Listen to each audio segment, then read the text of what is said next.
नमस्कार, बहुत स्वागत है आपका इंडिया लीगल में। और एक बार फिर से मैं राजश्री आपके सामने हाजिर हूँ एक ऐसे मसले को लेकर जो हम सबों को छू रहा है और आने वाले भविष्य में कैसे एक नई धारा बहेगी परिवर्तन की, उसकी ओर इशारा कर रहा है। जी हाँ, पैंडेमिक यानी कि कोरोना महामारी के दौरान कोर्ट अदालतों की कार्रवाई कैसे चल रही है, इसमें जजेज और जो वकील हैं वो किस तरह से सारे काम को निपटा रहे हैं, ये हमने खबरों में तो ज़रूर देखा। लेकिन 2020 का जो ये साल है, जाते जाते हमें कौन सी नई चीज़ें सिखा रहा है, विशेषकर लीगल सिस्टम के मद्देनज़र आज हम इसी पर बात करने वाले हैं। कोरोना जैसी वैश्विक महामारी के समय भी भारत में कामकाज नहीं रुका, विशेषकर न्यायिक कामकाज नहीं रुका। जहां हर तरफ लॉकडाउन था, वहां भी हमारी अदालतें काम करती रहीं, न्याय का पहिया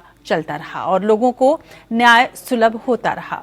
कोरोना के कारण पैदा हुए हालात के कारण अदालतों को ऑनलाइन सुनवाई की प्रक्रिया शुरू करनी पड़ी। जून की पहली तारीख सुप्रीम कोर्ट के लिए एक ऐतिहासिक दिन रहा।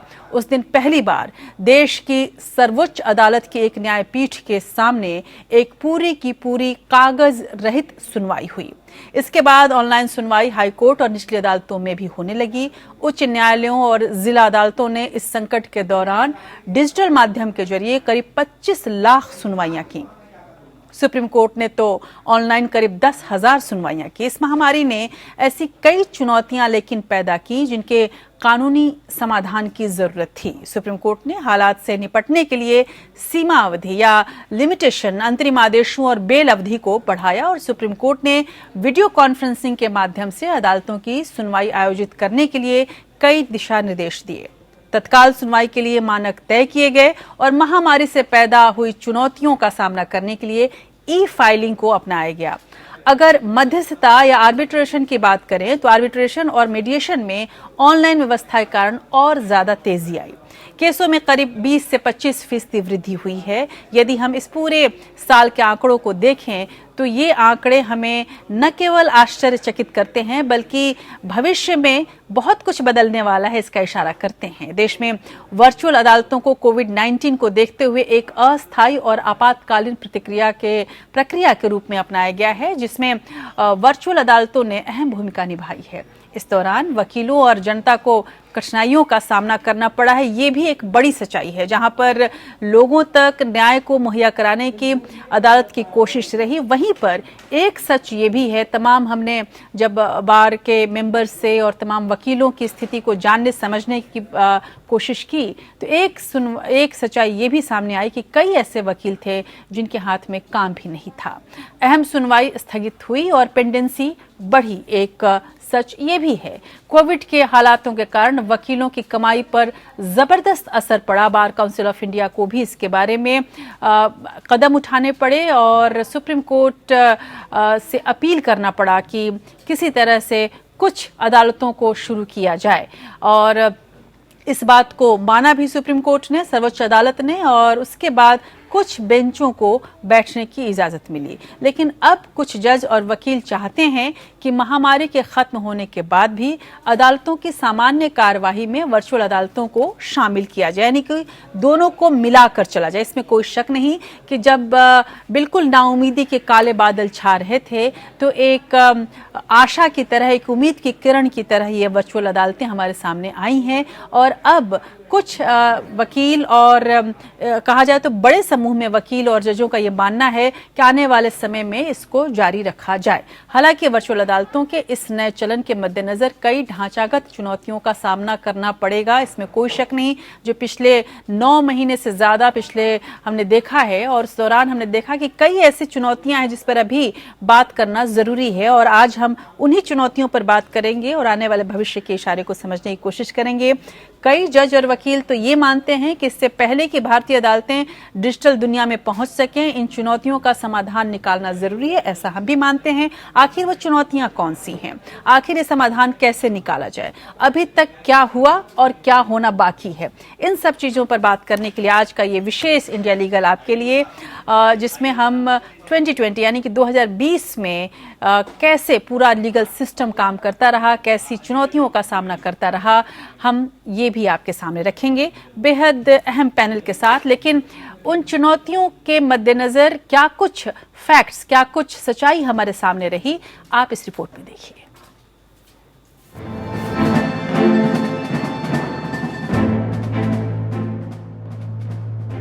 कोरोना के हालात के बावजूद एक दिन भी अदालतें बंद नहीं रही और न्याय के पहिए चलते रहे। मार्च के मध्य में महामारी ने अपनी उपस्थिति दर्ज कराई और राष्ट्र बंद के महीनों के दौरान एक ठहराव में आ गया। लेकिन सुप्रीम कोर्ट ने काम एक भी दिन के लिए नहीं रोका। कोरोना वायरस के खतरे को देखते हुए सुप्रीम कोर्ट ने देश की सभी अदालतों में वीडियो कॉन्फ्रेंसिंग के द्वारा सुनवाई की इजाजत दे दी। Chief justice S A. बोबडे की अध्यक्षता वाली बेंच ने इसको लागू करने के लिए सभी हाई कोर्ट को दिशा निर्देश दिए। सुप्रीम कोर्ट और हाई कोर्ट सोशल डिस्टेंसिंग और पब्लिक हेल्थ गाइडलाइंस पालन करने के लिए सारे कदम उठाए। हाई कोर्ट सुविधा के मुताबिक वीडियो कॉन्फ्रेंसिंग का तौर तरीका तय करें। हाई कोर्ट नियम बनाए, निचली अदालत उसके मुताबिक काम करे। कोर्ट अपने सुविधा के लिहाज से एंट्री को प्रतिबंधित कर सकते हैं। एनआईसी पूरे देश में सुविधा से वीडियो कॉन्फ्रेंसिंग सुनवाई सुनिश्चित करे। लॉकडाउन खत्म होने के बाद भी वीडियो कॉन्फ्रेंसिंग व्यवस्था खत्म नहीं होगी। इसे और बेहतर बनाने पर काम किया जाएगा। वैसे कोविड के प्रभाव ने न्यायाधीशों की नियुक्ति को रोक दिया है और ये मामलों के लंबित होने का एक कारण है। साथ में बेंच की कमी के कारण भी लंबित मामलों का आंकड़ा बढ़ा। वहीं 370 CAA जैसे अहम मसलों की सुनवाई भी प्रभावित रही। Bureau report. तो एक ऐतिहासिक वक्त देखा आज हमारे न्यायिक व्यवस्था ने, और इसी पर एक बेहद ही खास पैनल के साथ मैं राजश्री इस बहस को आगे बढ़ाऊंगी। हमारे साथ इस वक्त बेहद अहम मेहमान जुड़ रहे हैं। रायन करंजावाला हमारे साथ managing partner Karanjawala and company, वो जुड़ रहे हैं। वरिष्ठ अधिवक्ता हैं श्रीराम पंचू, वरिष्ठ अधिवक्ता हमारे साथ जुड़ रहे हैं। PH पारिक वरिष्ठ अधिवक्ता हमारे साथ जुड़ रहे हैं और ललित भसीन वरिष्ठ अधिवक्ता हमारे साथ रहेंगे। SK रुंगटा वरिष्ठ अधिवक्ता, और रुंगटा साहब एक तरह से हैंडीकैप्ड भी हैं और दिव्यांग हैं, वो भी हमारे साथ रहेंगे। जस्टिस विमलेश शुक्ला हमारे साथ जुड़ रहे हैं, पूर्व जज इलाहाबाद हाई कोर्ट के। और ये इस तमाम जो हमारे मेहमान हैं उनका स्वागत करते हुए सबसे पहला सवाल मेरा आपसे होगा, mister Ryan Karanjawala, what do you think how our judiciary has coped up with this pandemic situation? Well, first of all, I must say straight away that the judiciary had to, the pandemic suddenly came upon the judiciary. Exactly. And most of the courts coped very, very well. Sir. The two premier courts, according to me, which coped best were the Delhi High Court and the Supreme Court. They were the two courts that immediately rose to the occasion and started video conferencing as far as possible in the greatest depth. Other courts in different also functioned well, Sir. but I still feel that these are the two premier courts which is the best. Sir. Also, the Supreme Court implemented for the first time the process of 24/7 e-filing, which is also a very big step forward. Sir. Definitely, sir. Mr. Panchu is with me. Mr. Panchu, what do you think? How was mediation process been affected by COVID, and how online hearing have been impacted on mediation and arbitration process? That becomes very strong. But when they're talking from their own houses and they're not actually physically in the distance of the person they are opposed to, they were more relaxed. So it is much easier for them to focus on the issues and to have a dialogue. But in our mediation agreements now we add an extra clause in confidentiality. So even though you're doing it online, you must maintain confidentiality. You should not record the mediation sessions. Justice Vimlesh Shukla, जब Ryan Karanjawala साहब और पंचू साहब बोल रहे थे, और जैसा उन्होंने कहा कि रायन करंजावाला साहब ने कहा कि सुप्रीम कोर्ट और दिल्ली हाई कोर्ट ने बहुत हद तक अच्छा काम किया है और अचानक से जो ये आपात स्थिति आई उसको निपटने की कोशिश की। श्याम पंचू का भी मानना है कि आर्बिट्रेशन मीडिएशन भी चलता रहा ठीक ठाक से, हालांकि उसमें चुनौतियां रहीं। मेरा एक बड़ा अहम सवाल है आपसे, जब हम लोग बात करते हैं जुडिशरी की, जब हम बात करते हैं जजों की, जो अचानक से ये आपात स्थिति आई, तमाम जो जज थे, तमाम जो इससे जुड़े हुए लोग थे, जाहिर सी बात है कि वो टेक्नोलॉजी को लेकर उतने ज़्यादा बिल्कुल प्रो नहीं थे, उतने ज़्यादा उनके साथ फ्रेंडली नहीं थे। इस समस्या से निपटने में आखिर आपने कितना देखा कि कितना हम इस समस्या से निपट पाए, विशेषकर जजों के मद्देनजर? अगर आप उस पर्सपेक्टिव से इस इशू को देखेंगे तो शुरू में काफी ग्लिचेस थी, और with the passage of time और वैरायटी ऑफ प्रॉब्लम्स को कोर्ट ने अपने लेवल पे जरूर निपटाया है। और सिर्फ सुप्रीम कोर्ट ही नहीं, जितनी हाई कोर्ट है ऑल अक्रॉस द कंट्री, सब ने जो है रात दिन एक किया है कि वो किस तरीके से न्यायिक व्यवस्था को जारी रखें और सुचारू रूप से न्याय व्यवस्था चलती रहे। और इसमें अपने को रिस्क पे रखते हुए जजेस ने कोर्ट से भी बैठ के काफी काम किया जो है। और यहाँ पे इतनी वैरायटी ऑफ प्रॉब्लम्स है, सबको एड्रेस करना, हर तरीके की प्रॉब्लम कोर्ट के सामने आ रही थी, पर कोर्ट ने अपने आप को फेल नहीं किया, देश को निराश नहीं किया। कोर्ट ने अख्तियारी देश की भावनाओं के अनुरूप काम किया है, जैसा होना चाहिए था पब्लिक इंटरेस्ट में। बिल्कुल। ललित भसीन हमारे साथ हैं। ललित भसीन साहब, आपसे ये सवाल होगा मेरा, जिस तरह से जस्टिस विनय शुक्ला ने कहा कि बेंच ने भी पूरी कोशिश की सहयोग करने के लिए, हालांकि ये स्थिति अजीब सी थी और इसको अभी भी ये सब चल रहा है, चूंकि आपका एक लॉ फर्म भी है और आप तमाम जो लॉ फर्म के संगठन है उससे भी जुड़े हुए हैं, मैं सर आपसे जरूर जानना चाहूंगी कि जो नए वकील हैं, जो यंग जनरेशन था, उसके लिए आखिर ये पूरा अनुभव कैसे लिया जाए? अभी जैसे एक आनंद होता है, एक अनुभव होता है, आप जब कॉरिडोर में घूमते हैं और तमाम अपने सीनियर्स से मिलते जुलते रहते हैं, एक नए वकीलों के मद्देनजर एक बहुत बड़ी बात होती है सीखने के लिए भी। आपको लगता है कि ये बहुत बड़ा हिस्सा था जो अभी जो भविष्य के वकील हैं उनके लिए एक चुनौती, ये जो चुनौती है वो एक बड़ा उनके सीख को एक तरह से दूर किया है इस कोविड सिचुएशन ने?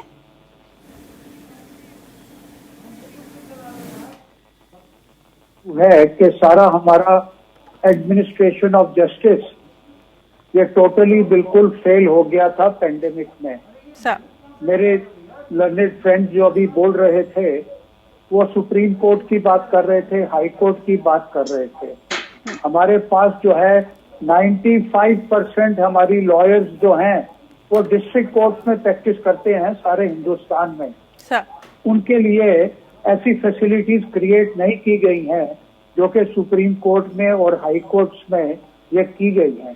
तो जो नए उभरते हुए वकील हैं उनको तो ये मालूम ही नहीं था कि किस तरीके से हैंडल करें। डिस्ट्रिक्ट कोर्ट में तो ये फैसिलिटी नहीं है, कई लोगों के तो ईमेल नहीं है, क्योंकि ईमेल आईडीज नहीं है, तो वो उनके लिए क्या है, उनके लिए भाई बड़ा एक डिप्रेसिंग सा एटमॉस्फेयर सा पैदा हुआ है। इसके अंदर से निकलना बड़ा मुश्किल हो जाता है। अगर ये ऐसे कंटिन्यू रहा तो फिर हमारे जो नए यंग लॉयर्स हैं उनके लिए बहुत ही ज्यादा डिफिकल्टी होगी, बहुत समस्याएं पैदा होंगी और इस बारे में वो बहुत ही चिंतित रहेंगे। बिल्कुल, और अब शायद यहाँ से समाधान ढूंढने की कोशिश हमें करनी पड़ेगी। पीएच पारिक हमारे साथ जुड़े। पीएच पारिक साहब, बात सुप्रीम कोर्ट की चल रही है और आप एससीबीए के प्रेसिडेंट भी रह चुके हैं। कई ऐसे वकील, जब मैं ये प्लान कर रही थी ये प्रोग्राम करने की, कई ऐसे वकील मुझसे मिले जिन्होंने कहा कि उनकी कमाई कुछ भी नहीं रह गई है। बार एसोसिएशन से जुड़े हुए लोग भी कई ऐसे मिले जो परेशान हैं, जिनके पास कुछ भी नहीं है। बार काउंसिल ने भी कोशिश की। दो सवाल मेरा यहाँ पर है कि क्या इस ऑनलाइन व्यवस्था ने, जब ये कोर्ट ने सोचा इस ऑनलाइन व्यवस्था को करने के लिए, वहां पर ये सोचने की भी जरूरत थी बेंच को कि आखिर तमाम वकीलों को किस तरह से उनकी जो ये जो जीविका है, जो उन्हें एक तरह से कैसे उन तक कुछ मेहनताना कुछ ऐसी चीजें सुविधाएं पहुंचाई जाए ताकि उन्हें कोई समस्या का सामना नहीं करना पड़े।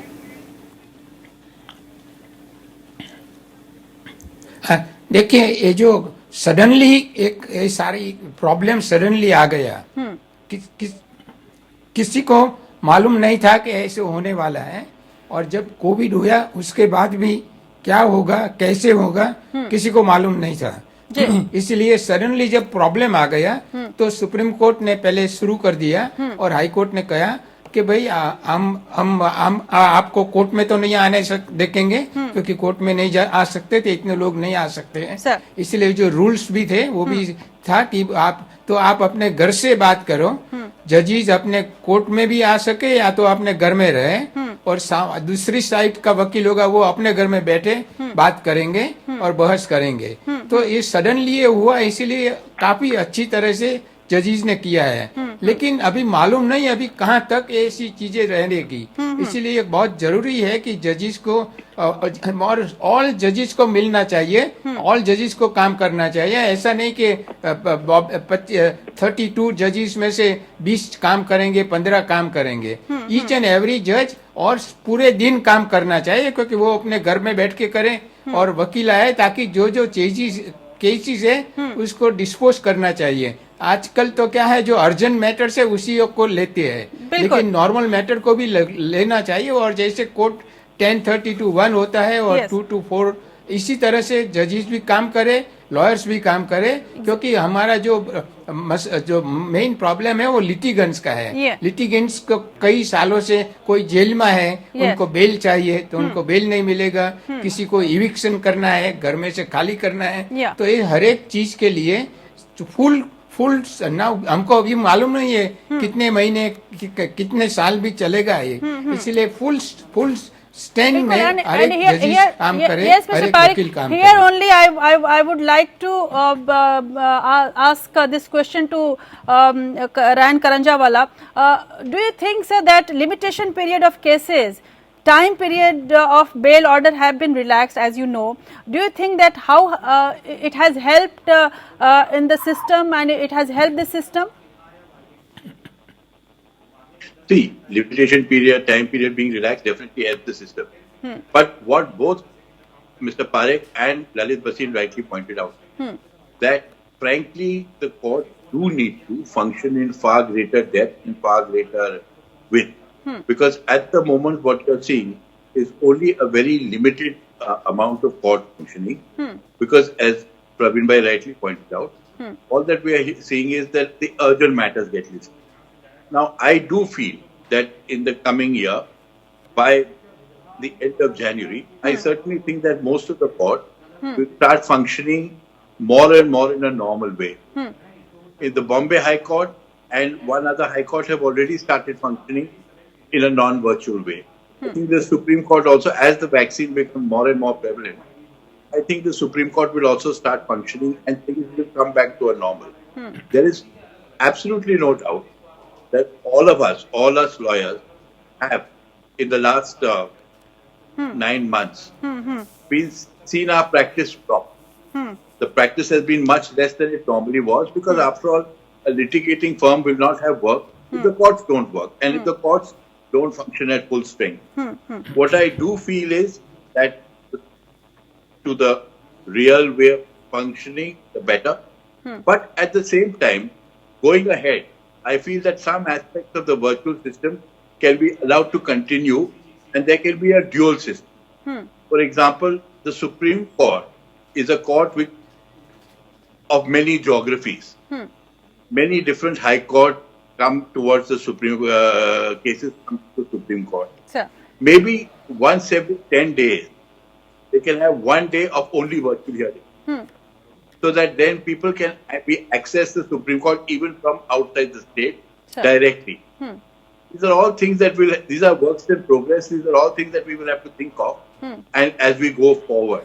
Bilkul. Also, one thing that virtual hearing does allow you to do, for example, mentioning. The court has absolutely abandoned the system of mentionings during these 9 months. Yes. It's quite possible that the Chief Justice can allocate benches, his own bench included, mentioning the evening earlier, virtually, between 5:30 and 6:30, so that at least some work can be done offline as well. Some kind of mixture of virtual and actual court could be. You have to take the best of both and go ahead with it.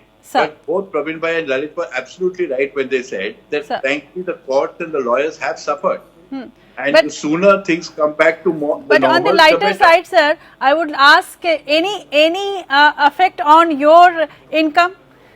Just on the lighter side. Definitely. Okay. Why should my income be exempt and be contrary to the rule? Certainly. Okay. See, let me tell you on a very serious note. I know all the top councils, and all of them have said, all of us have seen at least a 40, 50%, sometimes 50, sometimes 40, sometimes 25 drop in our income. But Yeah. it's not about us. We are Yes. still among the favored few. We can survive. But And it's Mr. about the poor person who's finding it difficult to make two ends meet. Yes. The worry is more for him. Yeah. Ladit's worry and Praveen Bhai's worry is really more for him. It's not for me and it's not for themselves. Exactly. No, definitely, sir. And Mr. Panchu has a reaction on this. Mr. Panchu, do you think that too much dependence on online hearing is good? There is one point I want to make, and that is this, that, we should not go too much online. We should keep the balance. And I say this for two reasons. One, that in many cases, it makes a big difference whether you're arguing, in an actual physical court. There is the majesty and the grandeur of the court, of the formal setting and attributions in the court. Sir. And that can't be fully replaced by the kind of, transactional hearing which takes place across the table when you're doing online. So we must be able to preserve that kind of a setting and atmosphere for the big cases, the cases that really matter, should be conducted in open source. Yes. Number one. Number two, let's not forget that the courts exist not just to provide, to take care of disputes between individuals and companies, etc. Sir definitely sir Rungta साहब हमारे साथ हैं and Rungta साहब से सवाल जब हमारी बात हो रही है ऑनलाइन की और बात हो रही है कि किस तरह से ऑनलाइन को रखा जाए, कितना रखा जाए, रुंगटा साहब जिनकी आंखों की रोशनी नहीं है और वरिष्ठ अधिवक्ता हैं और अपने आप में एक बड़ा नाम है, उनसे ज़रूर मैं जानना चाहूँगी कि जब ऑनलाइन की बात हो रही है, जाहिर सी बात है कि उसमें जहाँ पर एक आम व्यक्ति है जो बिल्कुल स्वस्थ है, दुरुस्त है, उसके लिए एक चैलेंज हो रहा है, तो ऐसे में जो दिव्यांग है उसके लिए कितना चैलेंज हो रहा होगा. Mister Rungta, for physically challenged advocates and litigants, has online hearing brought trouble? Definitely. What has been your experience during this situation? Yes, there are issues, accessibility issues, for instance. Sir. If, fortunately for me, it was not that big issue because in any case, being senior, I am always assisted by a briefing counsel. So the accessibility issue does not come to me personally. Sir. But when I analyze that, supposing a junior, comparatively junior or beginner advocate with disability is trying to engage himself or herself in the practice during this COVID period through online mode, there are issues like, for instance, when the link is sent, if you are able to log in, you don't know whether you have correctly logged in, are you joining or you have not joined. That's a big issue because all apps which are being used, for instance, High Court uses WebEx.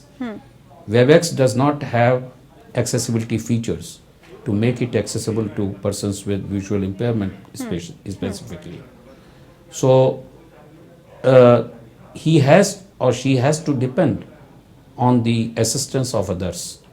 That means independently it was very difficult for them to practice as an advocate and take up briefs and make up for the losses that she was suffering due to COVID. बिल्कुल.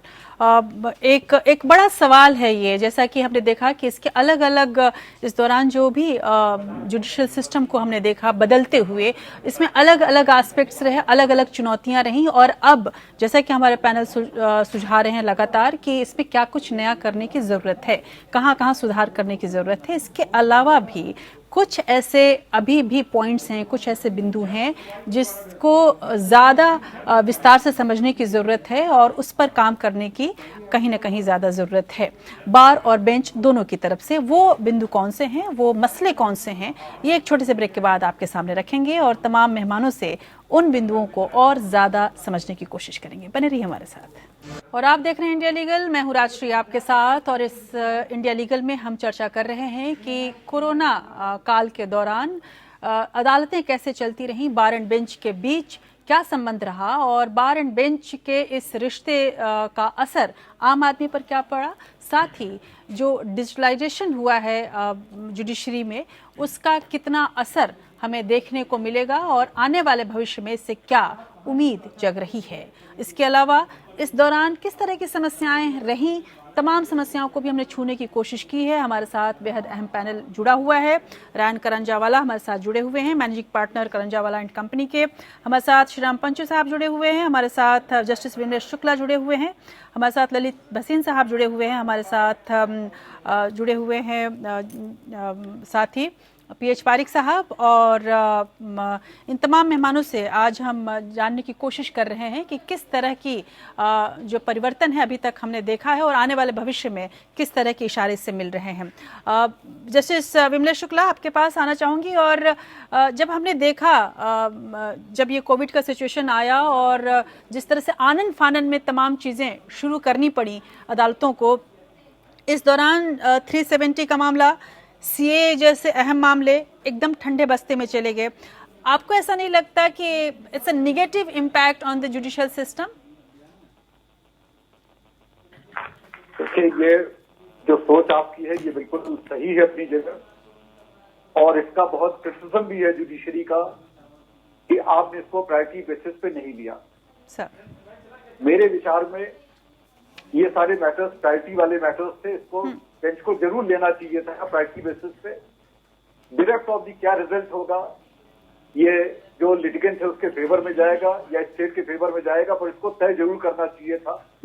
और इससे judiciary की छवि जरूर खराब होती है जब इस तरीके के सेंसिटिव मैटर्स नहीं लिए जाते और डॉकेट जो है दूसरे अन्य मुकदमों से भरा रहता है। अन्य मुकदमे भी इम्पोर्टेंट है, पर ये भी उतने इम्पोर्टेंट है जितने अन्य मुकदमे हैं, जैसे इनको तवज्जो और तरजीह जरूर दी जानी चाहिए थी। और आप देखेंगे कि प्रतिदिन ऑन डेली बेसिस जुडिशरी का क्रिटिसिज्म होता है, हमेशा सुप्रीम कोर्ट को क्रिटिसाइज किया जाता है कि आपने इन सब चीजों को, इनएक्शन है आपके पार्ट पे in not deciding the issues. मेरे हिसाब से इनको जरूर लेना चाहिए था और जरूर डिसाइड कर देना चाहिए था। अब आर्टिकल 370 का एनिवर्सरी भी बीत गई, अब तक तो तय हो ही जाना चाहिए था, व्हाटएवर इट में भी। जी, और जिस तरह से ये सब कुछ हुआ, इसमें बेंच ने तो बहुत सारे फिर भी फैसले लिए, कोशिश की। Mister Pareek, I would like to know from you that how has bar handled the COVID situation? Are you satisfied with that? Well, generally I am satisfied with the bar functioning, but bar also has to help in disposing of matter cases, and more matters they should mention to the court or to the Chief Justice, that are telling them that these are the matters to be taken up, and I am sure that the judges will also accept the request for dispose of as many matters, because I am not very satisfied for a long time only urgent matters to be heard is not a good thing for the administration of justice. It is certainly not good for the litigants. Both bar and bench owe a duty to the litigants who are waiting for decades and decades for hearing their cases.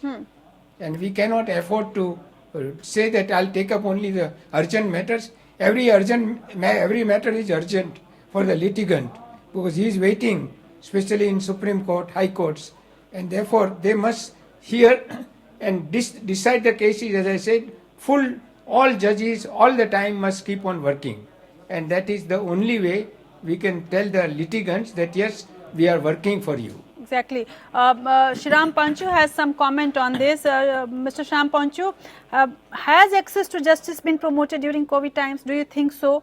Benches had been decreased, as we know.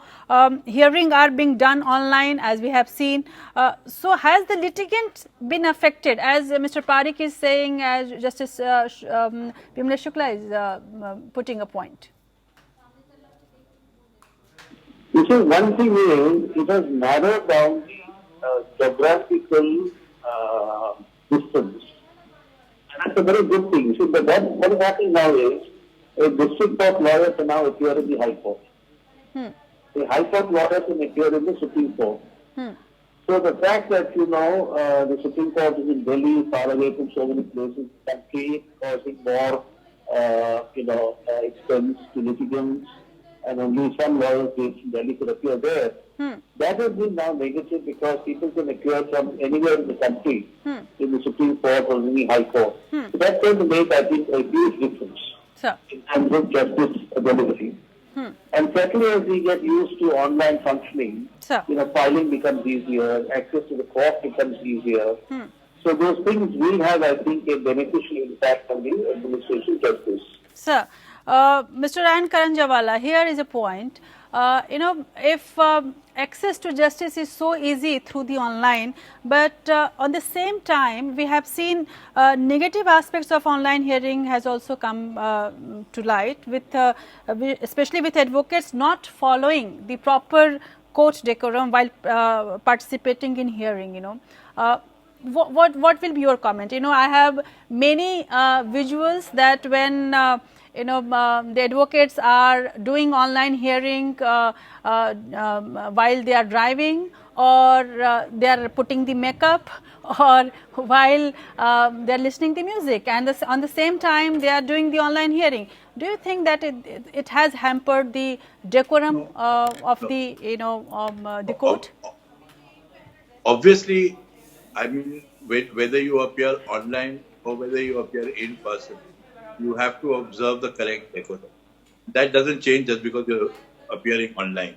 So obviously you should behave as if you were actually sitting in front of a courtroom and performing in front of a courtroom. That's how you should do. There's no doubt about it. Obviously that has been one thing that has been criticized by everybody. I mean, these are mistakes. I don't think this is... So do you think that... people go ahead. Yeah, go ahead, sir, please.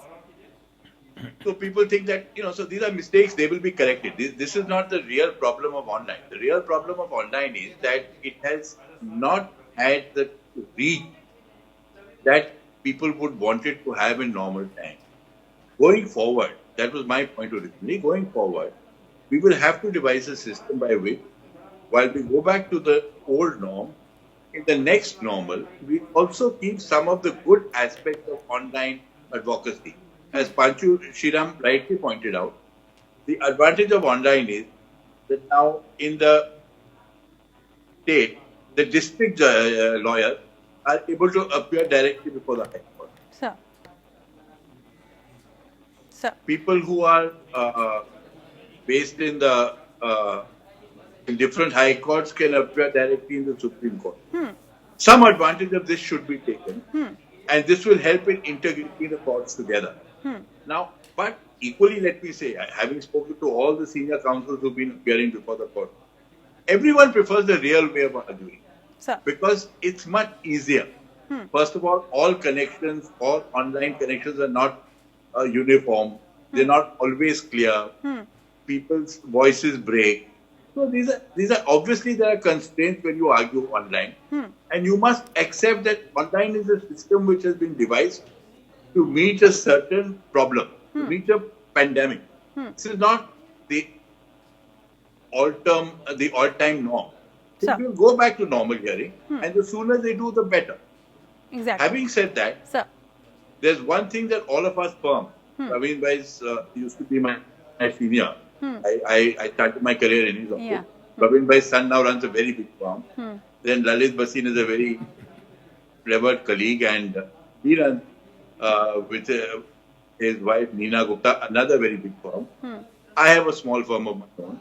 So what I am saying is, what I am saying is, one thing which we will all find is that now, for example, conferences with council, they can all be had online now. There's no reason why 5 people from different places have to travel, clients from one place, lawyers from one place, all congregate at the senior counsel's office, wait for half an hour till his earlier conference finishes, and then start this thing. When you can just log in online with him at the right time, finish off your conferences. Then if out of 3-4 conferences you need to have one conference in person, you can have it. So what I am saying frankly is that there are advantages to online, which we should utilize and take full advantage of. But it can't be a substitute for what the old thing was. And individual lawyers are at a disadvantage, according to me, in this online system. Because it's the big firms, the firms which have all the technical know-how and are able to spend money and invest capital in technology that have an advantage lawyers. Now, the individual lawyers are 99% of us lawyers. So we have to look at their convenience. Bilkul. Mr. Lalit Bhasin, what will be your comment on this note? My comment is that we are doing the lip service. We have been talking about the bench and bar, and by bench, I think we mean the Supreme Court benches and the High Court benches. Sir. As I said earlier, what about those millions and millions of cases which are pending before the district courts? What's happening to the cases of our citizens? As Praveen Parekh rightly mentioned, that only, you see, the important matters are taken up. Who decides which is important? It is the registry. You have to convince the registry what is important, what is not important. Sir. Therefore, you see, these are certain deficiencies in this. There cannot be any substitute for physical hearings, you see, as we had, because our system of administration of justice is based on that. Our laws are based on, you see, physical hearings, evidence to be recorded and all those things. There can't be virtual hearings for everything. Then what is way forward, sir? According to you, what is way forward? You know, do we, as Mr. Karanjawala has said correctly, that we should go virtual and actual court? What is way forward? How, or we should scrap this online system? No, the way forward is only the going back to see to the actual system. Yes, we should try to make use of technology wherever it is possible. For instance, e-filing, everything should be done that. That is where technology comes in, but not in the matter of hearing, you see, which takes place. And it should start actually at the district level, not from the top to bottom. It should be from bottom, you see, and going up. That is our administration, you see, of justice. Because we have promised to ourselves in the Constitution that we will give, you see, to ourselves this justice, both economic, political, you see, and social justice. There is no justice at the moment. Justice Vimlesh Shukla, जब ये पूरी स्थिति आई Covid की, तो एक story जब मैं कर रही थी, मैंने देखा कि सबसे ज्यादा समस्या जजों को हुई, क्योंकि टेक्नोलॉजी से वो उतने ज्यादा सेवी नहीं रहे हैं अभी तक, और उस तरह की न तो हमारी प्रक्रिया रही है जिसमें आमतौर पे जजेज ने जो अभी तक टेक्नोलॉजी सीखी है, माफ करें, बिल्कुल सम्मान के साथ मैं कहना चाहूंगी कि उनके घर में बच्चे या जो यंगस्टर्स हैं उन्होंने बताया है कि कैसे स्मार्टफोन्स चला लेते हैं। अचानक उनके पास ये जूम ऐप और तमाम तरह के ऐप्स आ गए जो उनके लिए एक तरह से रॉकेट साइंस था। हालांकि उन सभी लोगों ने बड़ी कोशिश की। मैं यहाँ पर यह सवाल जरूर रखना चाहूंगी, क्या अब ये सही वक्त है कि जुडिशरी के अंदर कुछ इस तरह की ट्रेनिंग जरूर कराई जाए ताकि आने वाले समय में तमाम तरह के टेक्नोलॉजी का हम यूज कर सकें, हमारे जो वरिष्ठ जज हैं उसको बहुत आसानी से समझ सकें और उसको एक तरह से आम चलन में ला सकें? बिल्कुल सही कह रही हैं आप। आने वाले समय में जज को थोड़ा सा टेक्नो सेवी होना ही पड़ेगा, इसके बिना काम चलने वाला नहीं है। चाहे वो अपनी रिसर्च करे या दूसरे से रिसर्च करवाए, पर बिना कंप्यूटर के ज्ञान के आगे बढ़ना अब संभव नहीं है। और इस विषम परिस्थिति में सभी ने जो कंप्यूटर के पास नहीं जाते थे उनको भी कंप्यूटर के पास जाना ही पड़ा मजबूरी में ही। और सीखना तो चाहिए ही, और एक प्रोसेस ऑफ लर्निंग है, जरूर उसको साथ चलना चाहिए हमारे हिसाब से। और जजेस ने काफी सीखने की कोशिश की है जो है। और जजेस का एक एडवांटेज ये है कि उनके साथ एक अच्छा सपोर्ट स्टाफ है, जो कहीं अगर कोई ग्लिचेस है तो उनकी मदद करता है वो। और आप देखिए, इसलिए उनके एंड पे कोई बहुत ज्यादा ऐसी क्राइसिस नहीं है। और थोड़ा बहुत बेसिक नॉलेज तो कंप्यूटर की होनी चाहिए जो है, और है भी आज की तारीख में। अब जो नए जजेस आ रहे हैं सब बहुत कंप्यूटर फ्री हैं, उनको सबको बहुत ज्ञान है।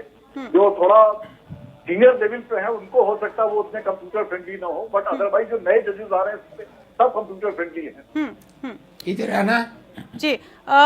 Mister Pareek, I am coming to you. I think you are calling somebody else, but I'm coming to you.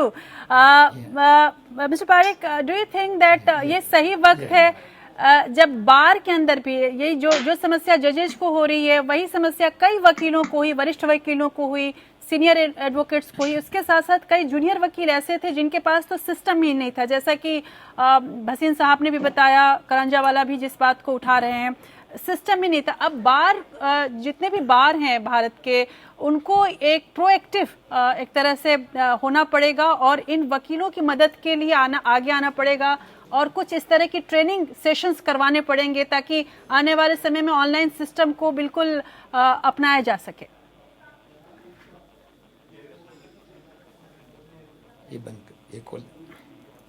Mister Pareek तक आवाज नहीं जा रही है। ये इस सवाल का जवाब मिस्टर भसीन आप बहुत अच्छे से दे सकते हैं। किसी आने वाले समय में मैं तो ऑलरेडी कह चुका हूँ कि ऑनलाइन सिस्टम और की आंसर हमारे लाखों वकील जो है इस वक्त हिंदुस्तान में 12 लाख वकील है, 12 लाख जी। और 12 लाख वकीलों में जो सुप्रीम कोर्ट या हाई कोर्ट में प्रैक्टिस करते हैं वो कोई 1 लाख से ज्यादा लोग नहीं है। बिल्कुल। तो वो जो 10 लोग 11 लाख लोग वकील हैं इस वक्त काफी उसकी स्टारवेशन की पोजीशन है।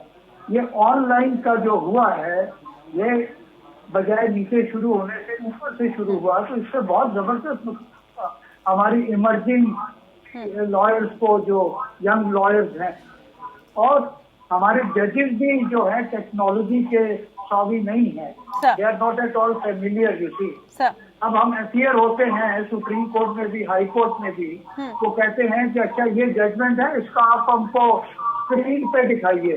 अब मतलब हम बोल रहे हैं, आर्ग्यू कर रहे हैं, इसके बाद एक आदमी और है जो सारी जजमेंट को या डॉक्यूमेंट को, किसी प्लीडिंग को वो स्क्रीन पे दिखाएंगे। तो सारा जो टेम्पो है वो सारा आर्ग्यूमेंट था वो सब देख हो जाता है। बिल्कुल। This is not at all satisfactory way. We rather would wait to see and wait for the normal situation to emerge, because that is real administration of justice, not this online system. As Ryan rightly said, conferences होती हैं lawyers के साथ, senior council के साथ, कोई बेंगलोर से आ रहे हैं, कोई बॉम्बे से आ रहे हैं, कोई कहाँ से आ रहे हैं, तो वो तो that is nothing to do with pandemic. वो तो आप वैसे भी कर सकते थे, पहले भी कर सकते थे, अभी भी कर सकते हैं।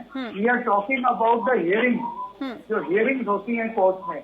And before I close, I would like you to please share with me that today is Mr. Ryan Karanjewala's birthday, sir, and so all congratulations to him.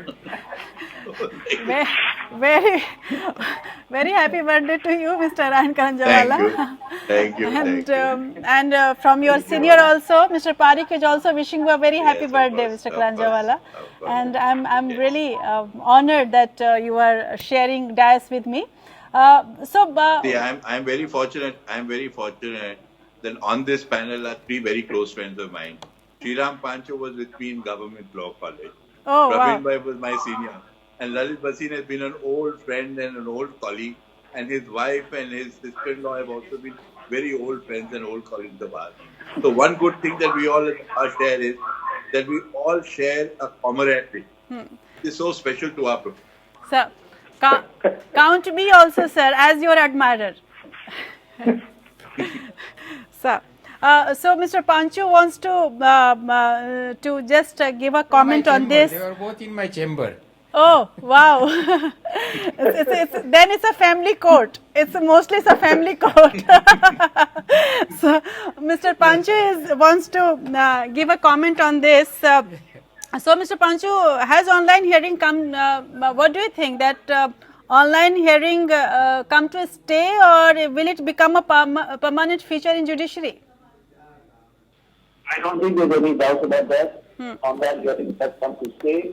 They are going to be a part of the legal system, of the adversarial system in courts. Sir. They are going to be an important part of mediation, very important part. They're going to be an important part of arbitration. So that come to stay. At the same time, we should not go fully at the other end as far as the courts are concerned. We should have the space, the opportunity for regular physical hearings. Sir. And keep that balance, especially in the morning. Sir. Mr. Ryan Karanjawala, final comment from you I would like to hear, since you are a birthday boy, so all space to you. What do you think that, what is way forward, what is way ahead in 2021? The first thing, as Lalit also rightly pointed out, Sir. is we should try to get back to actual physical hearing as fast as we can, so that things get back to normal. Lawyers can start functioning at full strength. Court can start functioning at full throttle. That is one. Once that is established, then the judges have to see, were there some parts of virtual hearing which can be used as a mixture to the advantage of all. For example, as Lalit and everyone has pointed out, Sir. all through this pandemic, there has been a shortfall in work. It's not just a shortfall in income. Actually, less matters have been disposed of. The litigants themselves have been affected adversely. Now, there is no reason why a Chief Justice cannot request his brethren and say, look, every weekend, I just want 1.5 hours of yours, but if a court has to come and assemble in court, there are a lot of time judges coming to the court physically, sitting together and so on. But if all of them just added 1.5 hours every weekend on a Saturday, say from 11:30 to 1 o'clock, and continue to hear matters virtually, in addition to the normal work that they are doing, then slowly the backlog would start help in getting cleared. If, for example, in the evening, for mentioning a matter, judges were to make themselves available virtually, then again that time which would be taken up in actual hearing time would be saved. Sir. So they have to find ways, as Lalit also rightly pointed out, that now e-filing at least looks as if it's here more and more to stay. So that's one advantage. So going best of both worlds, and you just have to do the best you can. But the most important thing which we haven't addressed is, one of the reasons why there are such large areas is the courts do not sit at full strength. The courts sit in a shrunken capacity because of all the judges. There are a lot of judicial vacancies which need to be addressed. Once that is addressed, then the courts will start functioning at full throttle, and some of the problems that litigants face will lessen. Sir. Very thank you sir. And बिल्कुल ये सही बात है कि अभी बहुत सारी चुनौतियां हैं जिसको हमें पार करने की ज़रूरत है. एक बार अपने तमाम जो हमारे पैनलिस्ट हैं उनको नए वर्ष की भी बहुत बहुत शुभकामनाएं, और आने वाले समय में हम सबों के लिए और विशेषकर हमारे जुडिशियल सिस्टम के लिए, हमारे लीगल सिस्टम के लिए नया साल बहुत ही अच्छा रहे, और तमाम तरह के जो विवाद पिछले कई सालों से हम देखते आए हैं, हम उम्मीद करेंगे कि अगले साल हमें इस तरह की कोई चीज़ नहीं देखने को मिलेगी और बहुत अच्छा साल गुजरेगा. 2021 के रूप में एक नई उम्मीदों का साल हमारे सामने आएगा. आप सबों को नए साल की शुभकामनाएं देते हुए बहुत बहुत धन्यवाद मेरे साथ इस पैनल में जुड़ने के लिए. कुल मिलाकर इस पूरे बहस को हम देखें और तमाम जो हमारे पैनलिस्टों ने, तमाम मेहमानों ने जो बात रखी है, उसमें से 3 बात बड़ी अहम रही. वो ये रही कि जिस तरह से आपात स्थिति के रूप में कोविड हमारे पास आया, ऐसे में जिस तरह से जजेज और वकीलों ने, यानी बार एंड बेंच ने, दोनों ने मिलकर एक मजबूत कदम उठाया ऑनलाइन कोर्ट के रूप में, ऑनलाइन हियरिंग के रूप में, और जिस तरह से तकनीकी इस पूरे क्षेत्र में आगे आई है, इसमें कोई शक नहीं कि एक नई उम्मीद लेकर आई है। लेकिन इसमें नुकसान लिटिगेंट्स का रहा, और साथ ही जो वर्चुअल कोर्ट है उसमें बहुत सारे ऐसे चुनौतियां रहीं जिन्हें अभी भी हमें पाना होगा, और इसके लिए अलग तरीके से हमें अपनी मानसिकता को भी तैयार करना होगा, और साथ ही अपने सामाजिक व्यवस्था को भी कुछ ऐसे तैयार करना होगा, शिक्षा की व्यवस्था में कुछ ऐसा परिवर्तन लाना होगा ताकि ऑनलाइन चीज़ों को हम बहुत आसानी से डील कर सकें। और इसके अलावा ये हमारे तमाम मेहमानों का कहना था कि लेकिन जो स्थिति, जो व्यवस्था जो एक्चुअल कोर्ट में है, जिस तरह की प्रक्रिया, जिस तरह की तेज़ी जो एक्चुअल कोर्ट में है, वो जाहिर सी बात है कि वर्चुअल कोर्ट में वैसी नहीं मिलेगी। इसलिए बड़ा ज़रूरी है कि हम वास्तविक कोर्ट और वर्चुअल कोर्ट दोनों को मिलाकर कुछ करें, ताकि पेंडेंसी का जो दबाव है हमारी अदालतों पर उसे दूर किया जा सके, और सर्वोच्च अदालत से लेकर निचली अदालत तक को वेल इक्विप्ड करना, तमाम वकीलों को उन तक ऑनलाइन सुविधा को पहुंचाना, ये एक बड़ी जिम्मेदारी सरकार के पास भी है, बार के पास भी है और बेंच के पास भी है। लेकिन इसमें कोई शक नहीं कि इस पूरे अंधेरे के बीच ऑनलाइन कोर्ट्स एक उम्मीद की रोशनी बनकर उभरी हैं। इस उम्मीद की कि आने वाले दिनों में हमें केसों की जो दबाव है तमाम अदालतों पर वो कम होगा, जो पेंडेंसी है वो ख़त्म होगी। इसी उम्मीद के साथ आज इंडिया लीगल में इतना ही। बहुत जल्द आपके सामने हाजिर होंगी और एक अलग मसले को लेकर आपके अपने तमाम मेहमानों के साथ तमाम विचारों को रखने की कोशिश करूंगी। आप जुड़े रहिए हमारे साथ। नमस्कार।